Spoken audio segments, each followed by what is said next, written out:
नमस्कार साथियों, स्वागत है आप सभी का अंकित इंस्पायर्स इंडिया पर। मैं हूं अंकित अवस्थी। आप है मेरे साथ में एक ऐसी खबर पर चर्चा करने के लिए जो निश्चित ही भारत में आने वाले दिनों में बहुत जबरदस्त सुर्खी में रहने वाली है। सुर्खी चूंकि अभी बनी है इसलिए धीरे धीरे मार्केट में प्रसारित होगी, क्योंकि हमारे एक तरफ जो कैमरे में आपको विजिबल हो रहे हैं, जिनका नाम है बिलावल भुट्टो जरदारी, ये भारत आने वाले हैं। अच्छा, ये इनका आने का मायना क्यों रखता है, मैं आपको पहले बता दूं क्यों खास है इनका आना।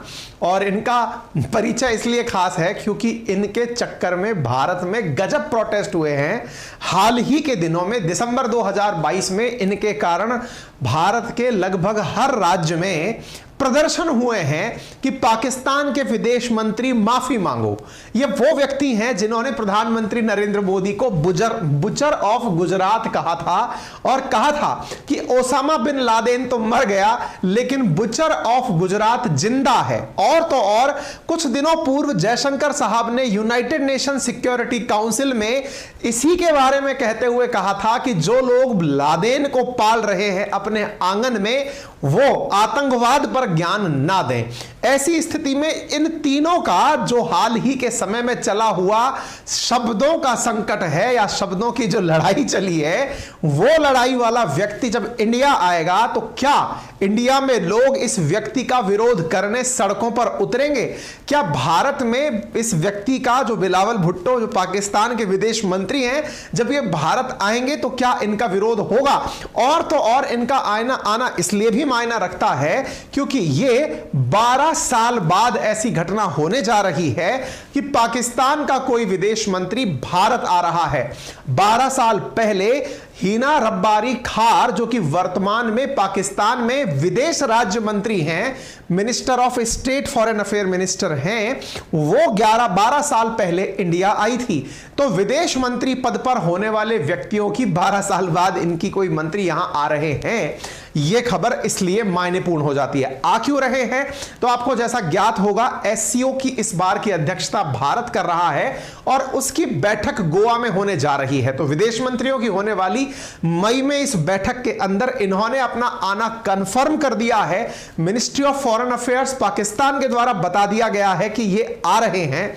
तो भैया, हम तो सबसे बड़ा सवाल पूछ ही यही रहे हैं कि ये व्यक्ति आ तो रहा है लेकिन प्रिपरेशन है ना? पता चले कि यहां पर फिर कुछ ऐसा हुआ जिसकी वजह से ये अपनी ऐसी इमेज ले जाने में कामयाब हो जाए। आने वाला समय बताएगा कि इनका कैसा भव्य स्वागत होगा। इंटरेस्टिंग होने वाली बात यह है कि चूंकि जयशंकर साहब होस्ट हैं इस मीटिंग के और गेस्ट के रूप में ये आ रहे हैं, ये दोनों लोग आपस में कैसे मिलेंगे? आप कहेंगे जैसे मिलते आए हैं वैसे मिलेंगे। अरे हमने कहा महाराज, बात यह है कि लास्ट ईयर समरकंद के अंदर, उज्बेकिस्तान के अंदर भी इसी तरह की मीटिंग थी। हमारे जयशंकर साहब ने एससीओ के जो अन्य मेंबर्स हैं उनके विदेश मंत्रियों से तो मीटिंग की थी, बैठक की थी, साथ में टेबल पर बैठने पर हैंडशेक किया था, लेकिन इनकी तरफ झांके भी नहीं थे। अब देखने वाली बात यह होगी कि जब आप खुद होस्ट हैं तो ऐसे समय पर क्या किसी ऐसे गेस्ट का आप वेलकम कर पाएंगे जो कि आपके खिलाफ बहुत ही जहरीले शब्द उगलता रहा है? बड़ा ही इंटरेस्टिंग होगा वो मंच अगले महीने गोवा में, जब ये सारे लोग एक साथ एक मंच पर होंगे। बड़ी इंटरेस्टिंग चीजें होने वाली हैं। चलिए आपको थोड़ा इतिहास से बताना शुरू करते हैं और फिर इस बात को, घटना को सिलसिलेवार तरीके से आपसे साझा करते हैं। यह व्यक्ति चर्चा में आना भारत के लिए कब से शुरू हुआ? शुरुआत होती है आज से 4 महीने पहले। 4 महीने पहले 16 दिसंबर की आपको यह खबर दिख रही है।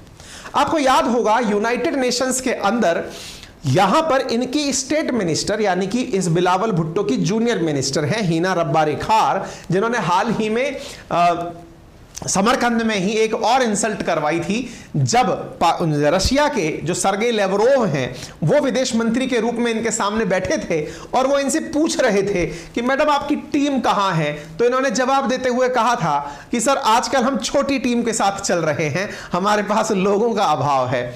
No country has used terrorism better than India. ऐसी बात इन्होंने बोली थी 14 दिसंबर 2022 को कि आतंक का जितना उपयोग इंडिया ने किया है, यानी आतंक का उपयोग भी होता है, यह बात अपने आप में गजब बड़ी है। तो ऐसी स्थिति में इन्होंने कहा था कि कोई भी देश इंडिया से बेहतर आतंक का यूज नहीं कर पाया है। इस बात पर यूनाइटेड नेशन सिक्योरिटी काउंसिल के अंदर जयशंकर साहब अध्यक्ष हुआ करते थे। उन्होंने इन्हें लपेट लिया और लपेटते हुए करारा जवाब देते हुए कहा कि जो लोग लादेन को पनाह देते हैं वो हमें उपदेश ना दें, क्योंकि दुनिया को यह ज्ञात हो कि जिस लादेन ने अमेरिका के ऊपर 9/11 का संकट उत्पन्न किया था, वो लादेन पाकिस्तान के ही एटबाबाद में मारा गया था। आगे बढ़ते हैं, आपके सामने यह वो वीडियो है जिसमें जयशंकर साहब ने वीडियो में यह लाइन बोलते हुए कि मैं प्रेसिडेंट हूं यूएनएससी का, इसलिए मेरे पदीय दायित्व अलग हैं, लेकिन फिलहाल के लिए मैं नेशनल कैपेसिटी में कहना चाहूंगा कि जिन्होंने लादेन को पाला है वो हमें ज्ञान ना दें। यहां पर हुई अंतरराष्ट्रीय बेइज्जती नंबर 1 स्तर की। फिर साहब हमने यहां पर दिखाया पाकिस्तान के फॉरेन मिनिस्टर जो हैं वो हमारे विदेश मंत्री के बयान से आग बबूला हो गए। फिर उन्होंने अपने शब्द भेदी बाण चलाए, और जब शब्द भेदी बाण चलाए तो दिन हो गया 16 दिसंबर। इन्होंने बाण चलाए कि ओसामा बिन लादेन तो मर गया, मर नहीं गया, मार दिया गया। But butcher of Gujarat is live, यानी कि वो जिंदा है, प्राइम मिनिस्टर है, यानी कि प्रधानमंत्री नरेंद्र मोदी की बात की जा रही है। वो राष्ट्रीय स्वयंसेवक संघ का मंत्री है और वो उन्हीं का ही विदेश मंत्री है।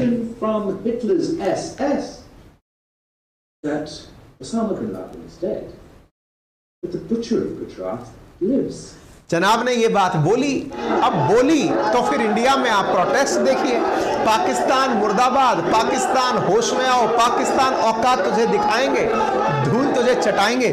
आप यहां पर प्रोटेस्ट देख रहे हैं। आंध्र प्रदेश, उत्तर प्रदेश, पांडुचेरी, दिल्ली और उड़ीसा, गुजरात, मध्य प्रदेश, महाराष्ट्र, झारखंड, मणिपुर, राजस्थान, जहां तहां देख रहे हो वहां पाकिस्तान के इसी मंत्री के खिलाफ प्रोटेस्ट में दिसंबर 2022 में लोग सड़कों पर उतरे थे। अरे मैं यही तो कह रहा हूं कि जब जिसके खिलाफ 4 महीने पहले प्रोटेस्ट हुआ है वो इंडिया आ रहा है। खबर है पाकिस्तान के विदेश मंत्री बिलावल भुट्टो जरदारी एससीओ की विदेश मंत्रियों की बैठक अटेंड करने गोवा आ रहा है। अगर गोवा आ रहा है तो उसका कैसा स्वागत होगा यह जानने योग्य बात होगी।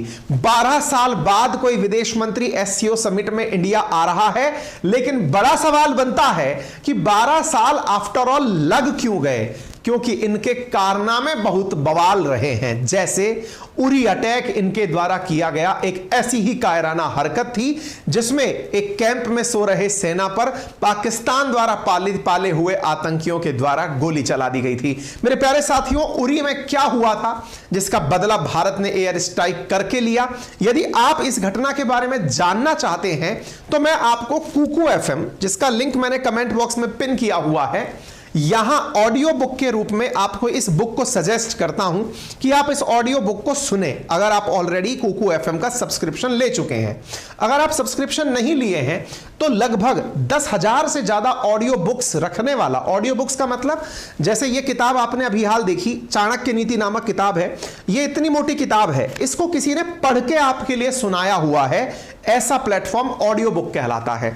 यह तो बुक है इसमें आप पढ़ते हैं, लेकिन अगर इसकी जगह आपको सुनना पड़े तो उसे ऑडियो बुक कहते हैं। तो ऑडियो बुक के रूप में आपको यहां पर बुक उपलब्ध है कुकू एफएम पर, जिसके फायदे सबसे बड़े ये हैं कि आप अन्य कार्य करते करते भी, चाहे आप गार्डनिंग कर रहे हैं, चाहे आप साइकिलिंग कर रहे हैं, चाहे आप पहलवानी कर रहे हैं, चाहे आप किचन में काम कर रहे हैं, चाहे आप सफाई कर रहे हैं, आप ऑडियो बुक सुन सकते हैं। साथ ही साथ आप ऑडियो बुक उन लोगों को भी रिकमेंड कर सकते हैं जो परिवार में हमारे वृद्धजन हैं, जिन्हें पढ़ने का शौक है लेकिन प्रॉपर विजिबिलिटी ना होने के कारण वो पढ़ने में असमर्थ हैं।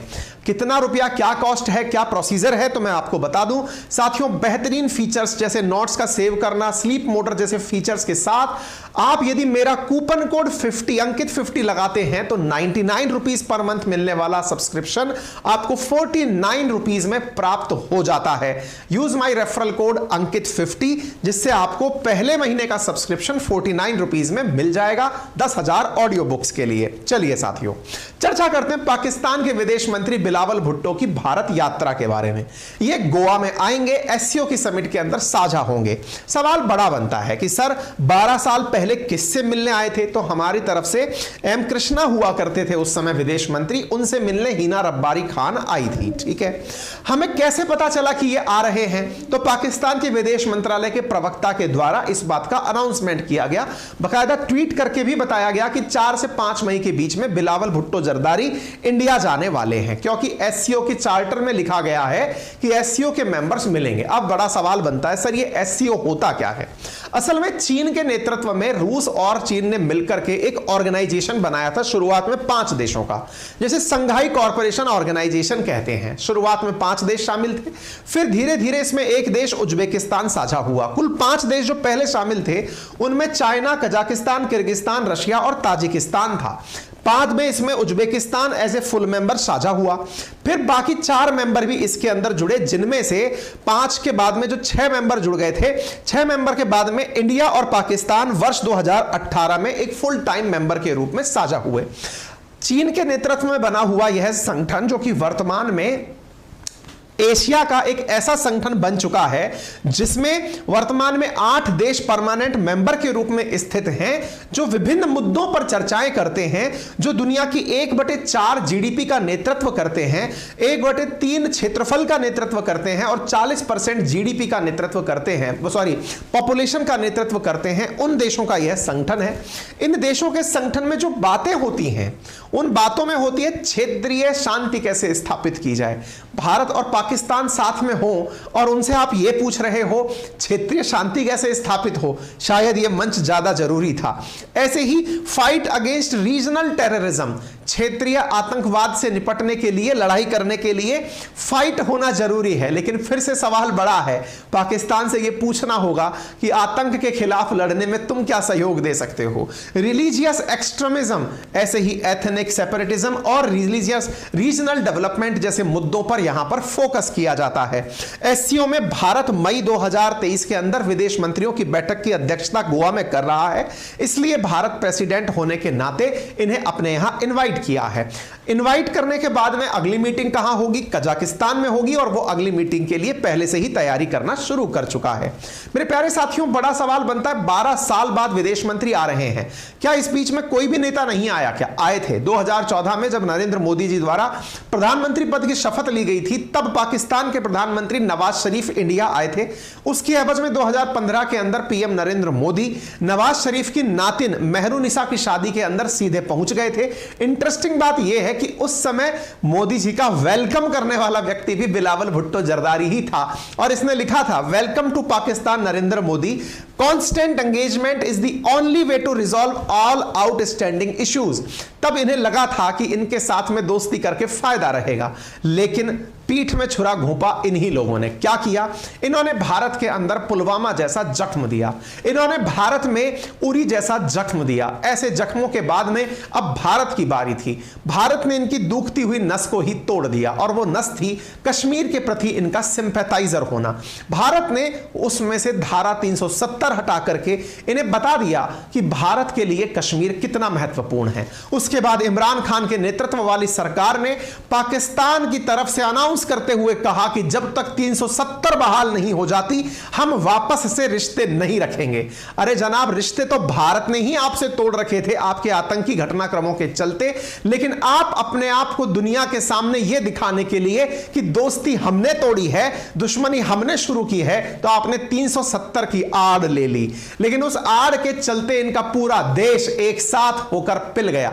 चाहे फिर वो इमरान खान हो, चाहे शहबाज शरीफ हो, या फिर बिलावल भुट्टो, इन इन सब ने कश्मीर का एजेंडा जहां तहां अंतरराष्ट्रीय मंचों पर खूब उठाया, लेकिन इस मुद्दे को उठाने के बाद इनको मुंह की खानी पड़ी, क्योंकि भारत की कूटनीति से आखिरकार पाकिस्तान ने हार मान ली। आज से 1 महीने पहले हमने अंकित इंस्पायर इंडिया पर यह सेशन किया था, जिसमें खुद बिलावल भुट्टो जरदारी ने यह स्वीकार किया था कि अंतरराष्ट्रीय स्तर पर जब भी हम कश्मीर का मुद्दा उठाने निकलते हैं तो हमें बहुत मेहनत करनी पड़ती है, क्योंकि इंडिया लोगों को यह बता चुका है कि कश्मीर उसका है, वो अंतरराष्ट्रीय रूप से कोई विवादित जगह है ही नहीं। इसलिए जब भी हम उस मुद्दे को उठाते हैं इंडिया हमें बहुत नीचा दिखा देता है। यानी इन्होंने खुद स्वीकार किया था कि भारत की कूटनीति के कारण यूएन में पाकिस्तान कश्मीर का मुद्दा नहीं उठा पा रहा है।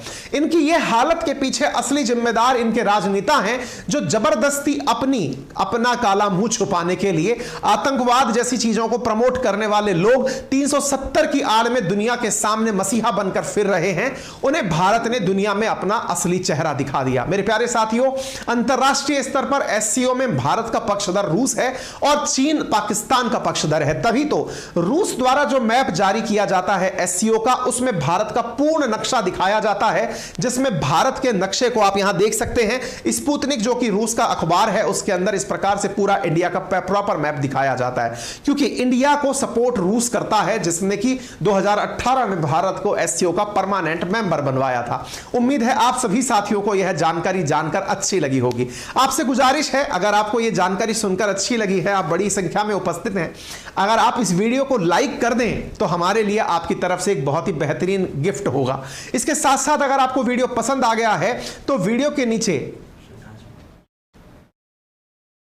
अभी हमारे टीममेट ने या कंटेंट टीम ने हमें इन्फॉर्म किया है कि हाल ही में कश्मीर के अंदर एक आतंकी हमला हुआ है, और आतंकी हमले की कंफर्म न्यूज नहीं है, लेकिन न्यूज में आना शुरू हो गया है। और ऐसी स्थिति में यह भी इनका वही कायराना प्रयास है जिसकी वजह से G20 जैसी बैठक जिसे इंडिया कश्मीर में आयोजित कराने का प्रयास कर रहा है, यह मोस्ट अवेटेड था। अभी आपके सेशन के दौरान ही टीम ने आकर के इन्फॉर्म किया है।